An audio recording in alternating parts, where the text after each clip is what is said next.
Welcome back. This is part 2 of Women for Excellence. This month we've been looking at education and empowerment.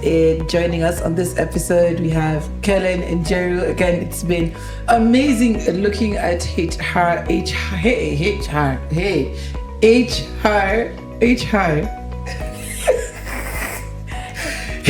through her lens. I think it's because I'm saying HR through her lens, yes.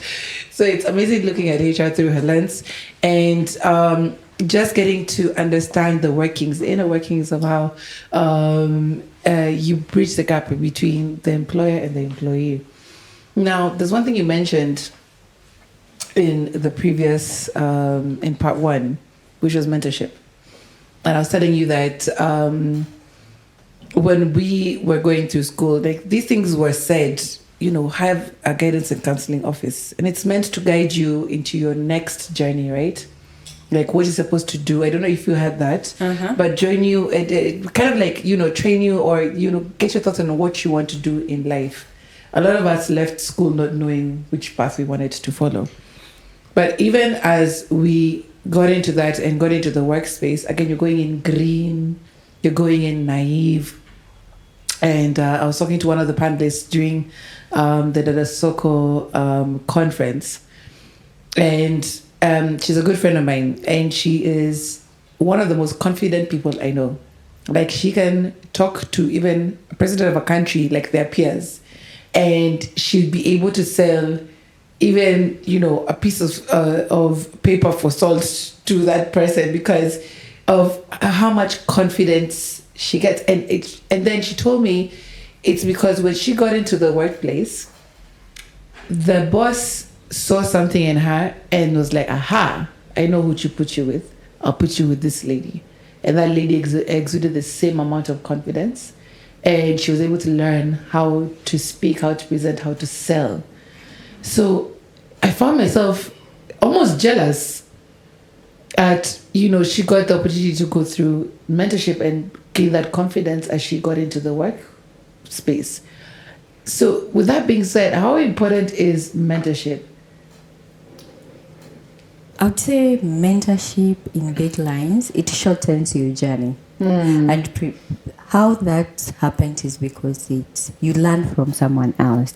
The person who is mentoring you is more experienced in that area or that aspect in which you're learning from them. Yeah. And what that means is that because they're experienced in that, you'll be able to learn from their mistakes and also you'll be able to learn on what works. Right. So you don't have to try so many things to figure it out by yourself on what worked. Right. So basically it's shortening the journey that you'll take to get to where you want to be, for which mentorship is playing a role. That's why I think it's important, because when you do it by yourself, you end up sometimes making mistakes that you ought not to have made, just that you made them because you didn't know. And also you also end up taking more time to figure out what works and what doesn't work. Right. So yeah, I think that's very key, especially if you don't want to take so much time in learning. You see, like from your friend, they learned confidence from this other person, right. And confidence has helped them to elevate them to places. Yeah. What inspired you to get into mentorship yourself? Because I knew if I would remember my earliest experience in mentorship, being mentored, it's because I didn't know. I was just trying to figure out things, especially transitioning from campus to the career space. And someone held my hand. And with them holding my hand, I got to see how it made me confident in what I was talking about, even if some of those things maybe I had not practiced them, because they told me they worked and I had seen that work in their lives. And so seeing the impact that mentorship did in my own life, is what made me to say that I need to pay this forward. Right. And also work with other people so that I can support them the same way I was supported by someone else. Right. Yes. What did that do for you, other than skill-wise, mentally? How did it prepare you mentally to being mentored, basically? How did that prepare me? It impact me in mentally? terms of the workplace? Yeah. Because, like I said, sometimes you go in naive, like you said, from campus. You got somebody to hold your hand. How did that help prepare you mentally, having a mentor? It helped me in the sense that in terms of my peers, especially looking at the transition from campus to work, to the career space, the corporate space, I was ahead of my peers. Because, you know, when your mentor tells you something like it's your value that counts, so prove yourself. I knew that proving myself is what will be able to open the doors. Yes, for sometimes it works, sometimes it doesn't work. Yeah. You might end up putting the effort and still you don't get the opportunity. But even if you don't get the opportunity in that organization, you can get the opportunity elsewhere through the learning and the experience that you gain from that. So it helped me to be ahead of a few steps ahead compared to other people or my peers who were trying to figure it out blindly, looking at the initial stages of my career. Yeah. What challenges have you faced in your career, and how did you overcome them? How much time do you have? Well, since we're already there, just getting started.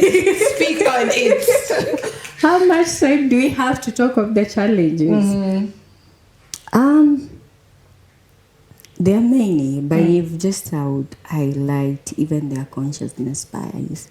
Their consciousness bias in the fact that I'm a woman, and also maybe I got into management slightly younger than what the society would expect, and sometimes even when you're speaking, you know, someone asks you your opinion as a by the way, as if you're concluding and to wrap it up. Right. And you're in that meeting, and you have to, and I had to find a way of navigate that and ensure that what I bring to the table is something that is of value, so that they can look forward to having me on the table, and they know that I bring value. So such kind of challenges, especially being a woman, I think such kind of unique challenges are some of the things that women face daily. Yeah. In fact, imposter syndrome is, I think, a universal problem for a lot of women. Yeah. Thinking that you're not enough, or you're not adequate, even though you come bearing the knowledge that you have. Yeah. How have you, because I'm sure you've come across imposter syndrome. Yeah. How did you overcome it? I would say having a support system that truly knows you and they can be able to speak to you and remind you of who you are. Right.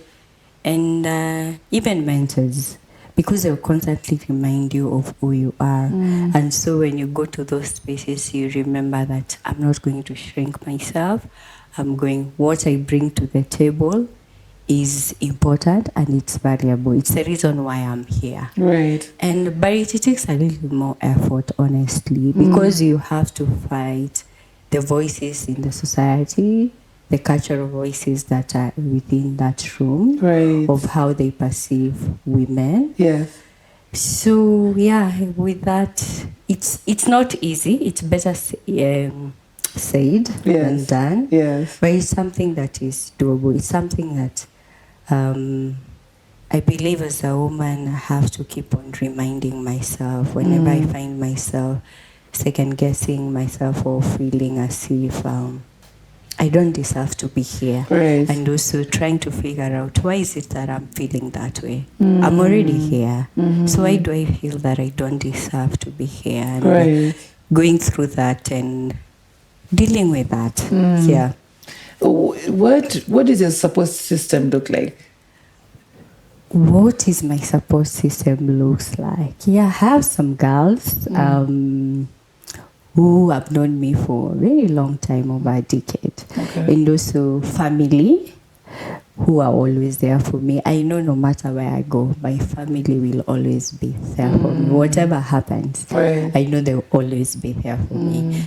And mentors who always are there to support me, and sponsors. So it's for different, if it's my career, I have my support system in my career. If it's for other aspects of my life, I have support system in other aspects of my life. And there are some that cut across, career, social, Right. and other aspects. So sometimes you can find that you're lucky to have a support system that cuts across all areas, but sometimes you may have segmented support system where one supports you in your career, other in your finance, other in finances, other in your social life, Right. like that. So Right. for me, I would say it's a mix of both, but above all, my family. Yeah, because I know I have them no matter what. That's amazing, because let me tell you, some people take advantage of setting up a good foundation. Even we're trying to meet with our kids. Yeah. And even if you don't have kids, we're trying it with your nieces and your nephews. You're parent in some sort of capacity. Yeah. And some people really take advantage of being there. Yeah. For others as much as you want them to be there. Yeah. For you. Yeah. So, and that's something that even still applies to you in what you do in your workplace. Yeah. Now, and I think people really undermine that. I remember there was one time I was going through really a rough time at work. Right.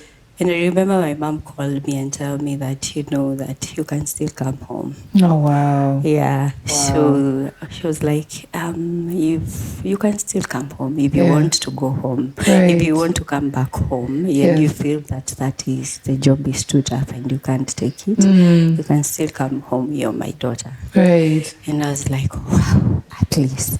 Even if today I decided to go back home. Yeah. I still have a home.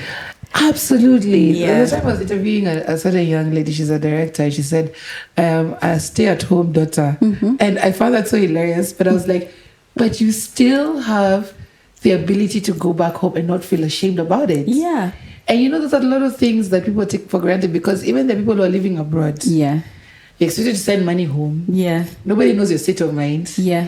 And you don't know whether, if you come back home, whether you bring shame upon your family. Yeah. Yeah. Those are the things that we don't talk about, but are currently happening. Yeah. And you're finding more case studies day by day. Yeah.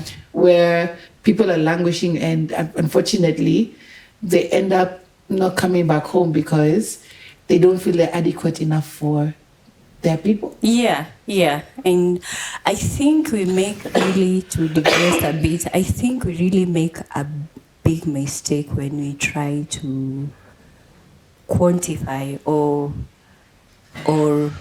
determine the value of people according to what is it that they bring on the table. Even in terms of siblings, you find sometimes the siblings who brings a lot of support, the family most, there is a certain level of regard and respect that they are given compared to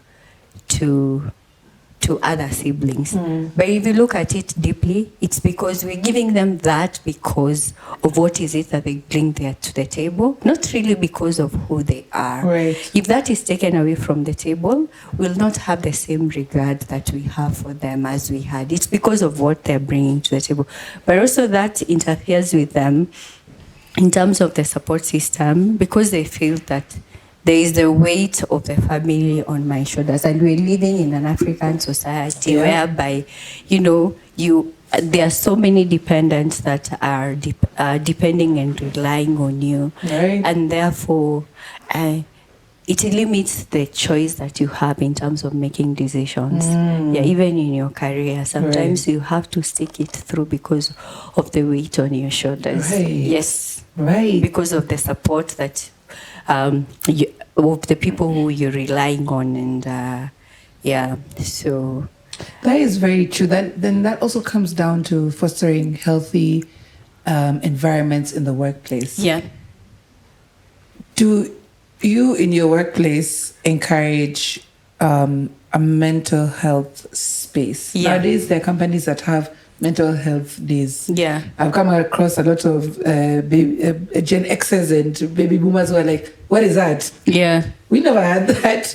Like now, Gen Zs are coming up with that out of the cuff. I wish I thought about that back then. Yeah. But then, is it something that is being, like now, being fostered in the workplace? Yes, and especially now with the Gen Zs coming to the workplace, and they're big on mental health. The organizations that will be able to differentiate themselves and stand out, they're the ones that care about mental health. Like in our workplace, one of the packages that is in our medical is counseling, access to counseling services, where someone can be able to access counseling services if they need. But in my past experience, in different places where I've worked, also something as I've seen work is being empathetic to, especially when people are going through a difficult time. I remember there's a place I was working and the employee was going through such a difficult time, and they had to be away for almost 2 months. And I'm glad that the organization agreed to support the employee to be away. And after they came back, they thrived, but they needed to be away on that time because of what they were going through. Yeah, so being able to support in such ways. But looking at the future, I don't think mental health will be something that is by the way. Right. It's something that will have to be a priority for the most organizations, especially as the Gen Zs become the majority working in the next few years. Right. That will be a priority that organization will have to look to, and the earlier they start, the better. And I'm glad that some of the organizations are doing that. Yeah, because, you know, women, I think we have a lot of strength and fortitude. A lot of us still are able to work even when we're pregnant, even after we've given birth. Yeah. But as long as we're allowed the space to be able to do that. Yeah. Because, you know, like, I don't know if it's still a thing of 3 months maternity leave and come back. Yeah. And somebody feels like they're giving you an off day. Yeah. They're giving you time, but it's still work that you're doing with your child. Yeah. And also creating facilities for women to be able to also thrive still in the workplace, like creating creche areas or lactation areas. Yeah. Do you think these are things that should be put now into policies for companies to now adopt, especially now that it's no longer being discussed as a thing that we can do for women as a favor? I think so. And the earlier organization do that, the better. You see, even there are organizations even here in Kenya who have maternity leave of more than 3 months. There are organizations whereby after you come back from maternity, you work half a day, and that helps in supporting women. Right. If we really are genuine about supporting women and being keen to ensure that their career grows, we have to do something about it. We can't just say that we're supporting women on paper, but we are not doing anything in action. And I think the earlier the organizations catch that, the better it works for them as a competitive advantage. Exactly. Yeah. Yeah, because women, to be very honest, tend to work very hard, especially because of that thing of proving ourselves. Yeah, yeah. We tend to work hard, but if you're able to create that environment where I'm able to prove that, it makes it a lot easier. Yeah.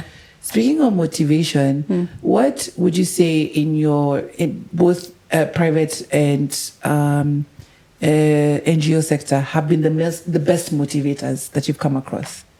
The best motivators for women particularly, or in general? For women and in general.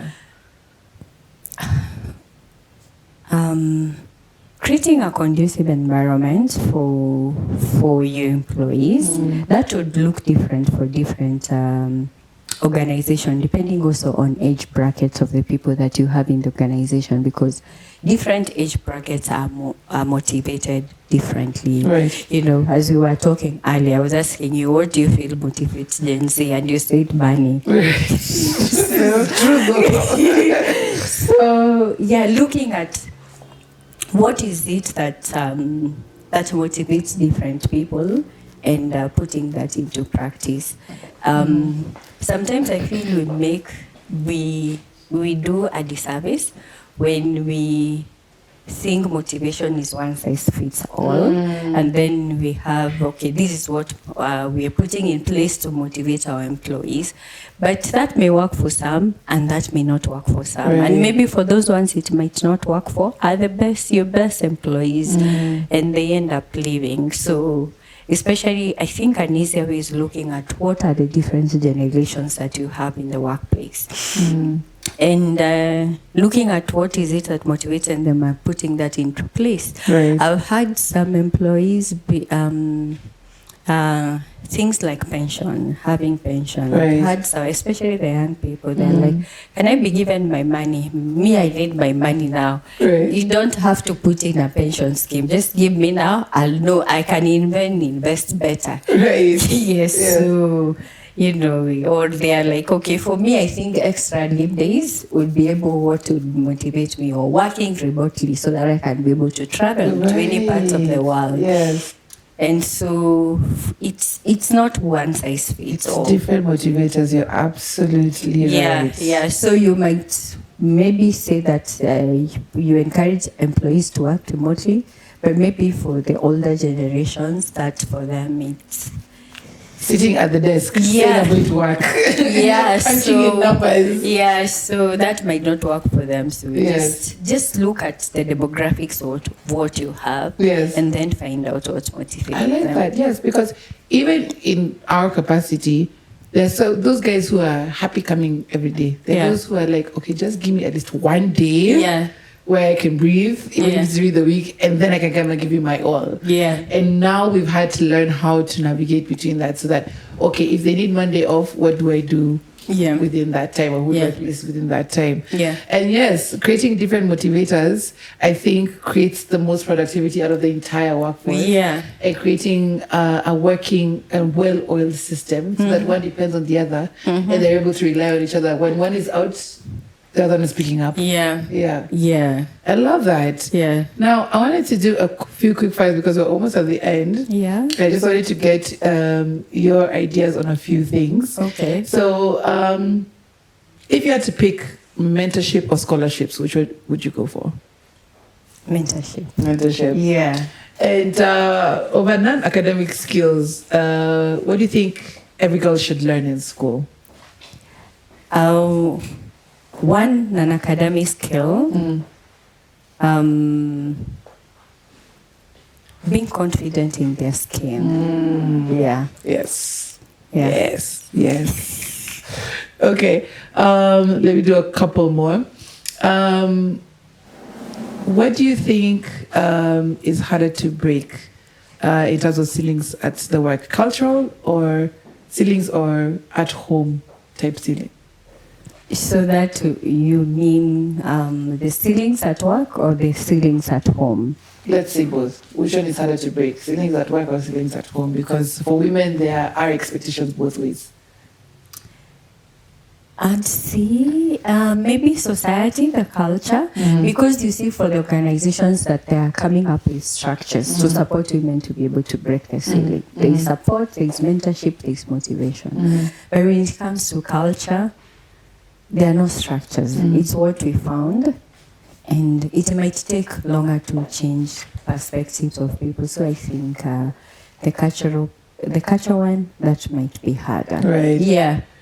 So finally, what would you be your word of encouragement to women who are seeking to be leaders in different spaces? What would be your last word? Be confident in your own skin and believe the value that you bring to the table. And you don't have to second guess yourself. And that feeling of imposter syndrome, second guessing yourself, it's normal. And you have to be comfortable with the discomfort. Right. Yeah.